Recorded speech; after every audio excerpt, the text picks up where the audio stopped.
ঝিনাইদহ জেলার ঐতিহাসিক দিক নির্দেশনাগুলোর মধ্যে হলো অন্যতম একটি এই নলডাঙ্গা রাজবাড়ি। দর্শক, আমরা আজকে এসেছি এই নলডাঙ্গা রাজবাড়িতে। আজকে দেখাবো ঘুরে ঘুরে এই নলডাঙ্গা রাজবাড়ির কি অবস্থা। তৎকালীন সময়ে রাজ পরিবারের প্রভাব ছিল গোটা অঞ্চলে। এখান থেকেই পরিচালিত হতো প্রশাসনিক নানা কার্যক্রম।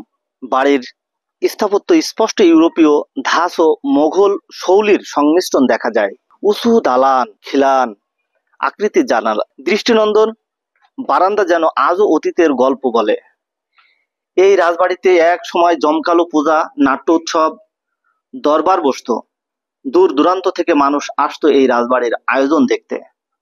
বাংলাদেশের স্বাধীনতা যুদ্ধের সময়ও এই রাজবাড়ি নানা ঐতিহাসিক ঘটনার সাক্ষী ছিল।